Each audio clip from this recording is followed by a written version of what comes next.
Storm Boris continues to batter Central and Eastern Europe, affecting Germany, Austria, Czechia, Poland, Slovakia, Romania, and Hungary, with places expected to be affected throughout the rest of the week as rain continues to pour in and snowmelt is expected to happen. The storm is ripping away people's homes and destroying all of their cherished memories and possessions. It is important that if you're affected by this storm, for the purposes of your home insurance, especially your flood insurance, you need to take photos of every piece of damage as it is happening as long as it is safe to do so. This will help you out in the long run. Trust me, I lived through Hurricane Katrina and this is a vital thing to happen in the days ahead, even though it's something you might not be immediately thinking of. Also, keep in mind, don't just take the photos on your phone and leave it on your phone. Your phone could end up being damaged, so send it to someone else so at least it's in the cloud somewhere for you to pick up later. But more important than things as important as photographs and memories, which I urge you to put into watertight containers now, it is important to understand that lives are also being lost, with many already known as dead and many more missing across the region. It must also be mentioned that hundreds of thousands of people in the emergency services and military, in addition, professionals and volunteers, have been out there saving lives and protecting people and property across the countries. We must hold a great gratitude of support and debt for these people in the days ahead. Considering none of these people have ever experienced working in a disaster of this scale and are not used to what is effectively a hurricane that formed over land, it is incredibly impressive what they are managing to accomplish. In the days ahead, when political questions are asked and answered about this crisis, it will be important to keep in mind the welfare of the people that helped in this moment and make sure that any of them that are hurt and injured and suffer consequences from their work are duly supported throughout the future, whether they're filling sandbags or rescuing people with helicopters. The scale of destruction is immense. Billions in EU funding will be needed to redevelop towns, villages, and cities across all of these countries.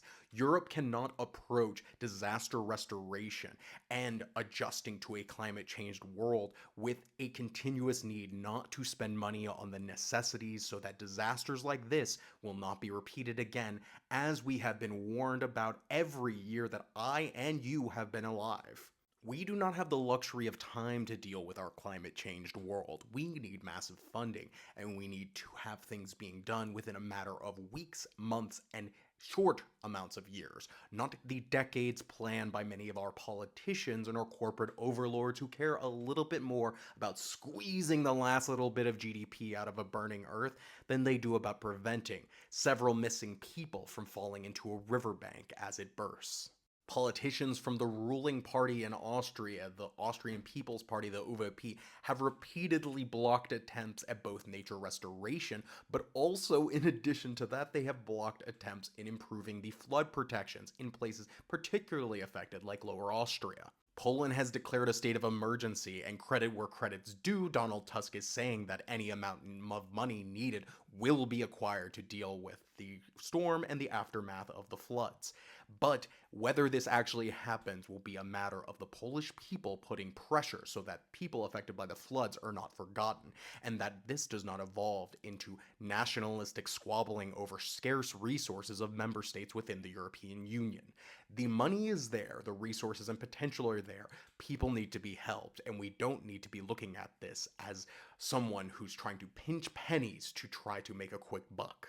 Because scenes like this, men, women, and children being evacuated from their towns and villages by the thousands, will become not less commonplace, but unfortunately a fixture of our future lives, and we can choose whether or not we want to adapt to the situation or continue to let it lead to an even worse catastrophe than what is already expected. Nature restoration can dramatically help this. This includes expanding retention areas. Basically, we have a lot of water and we need it to go into new places, and this can be done in a number of ways, including additional reservoirs. This is known as technical flood protection and can also include things like dams, levees, dikes, these sorts of things.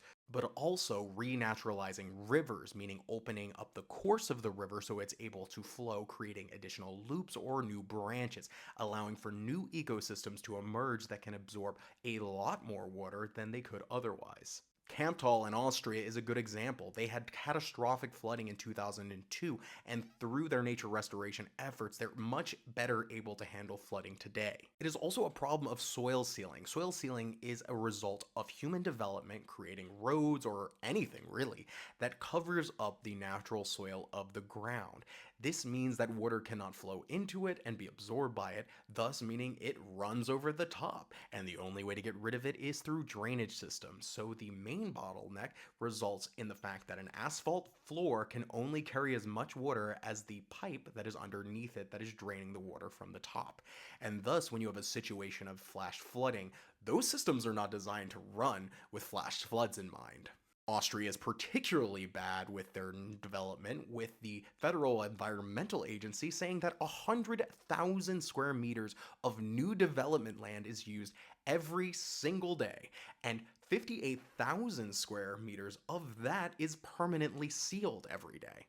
And despite the Greens being in a governing coalition with the People's Party, the UVP fought every single step of the way to block the EU Nature Restoration Act. And it was only because of the bravery of the environmental minister Lenore Gewessler that it actually became EU law. And just to remind you the position of Karl Nehammer, the current Chancellor of Austria, he describes that there is no scientific basis for the apocalyptic fantasies of the climate crisis. So remember, Karl Nehammer thinks this is something that isn't real.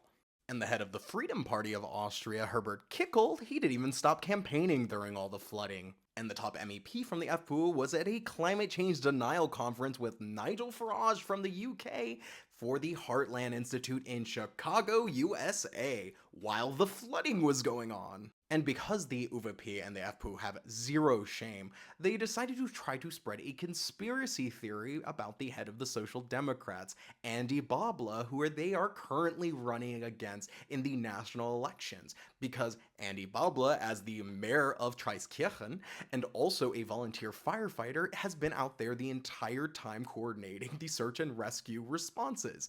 And for some reason, they seem to not understand that this is not, as they say, a publicity stunt, but quite literally his job. He's quite literally doing his job. But it makes sense because their own governor of Lower Austria, Johanna Micky-Leitner from the People's Party, has been a big proponent of fighting against any climate change measures, and in addition to that, not approaching the task of flood safety. Blame also falls on the leadership of Carinthia and Burgenland, as Carinthia's Peter Kaiser and Burgenland's Duskazel, both members of the right-wing faction of the SPÖ, have pushed back hard on the expansive climate change action that needs to be done. Peter Kaiser had a particularly ridiculous excuse for rejecting nature restoration, saying that we are rejecting the current draft of nature restoration solely to protect the population and the future of our children. Well, I'm pretty sure the children would like to have a climate that they can live in. There are few political heroes in this moment in national leadership in Austria and many other countries, because I could go into every one and give you a huge list of people who continue to push climate denial and push back upon doing the necessary things that every single one of these countries needs to weather the next century. But thankfully, some people do take climate seriously, like Lenore Gewessler, the climate minister, and Andy Babla, who, not because he's out there doing his job as mayor and a firefighter, but because he's moved his political party to take climate seriously and announce a reaching, expansive climate program for the upcoming elections. And thankfully, you can vote for this guy to become your next chancellor, and not one of the multiple politicians from the UVP and the FPÖ who even deny the problem exists in the first place and are not willing to put up the money to actually pay for the necessities that are needed to make sure that people do not have to face the chance of drowning in their own homes in the future. My heart goes out to the whole region. I am so sorry that you have to deal with this. Thank you. I'm sorry. Bye-bye.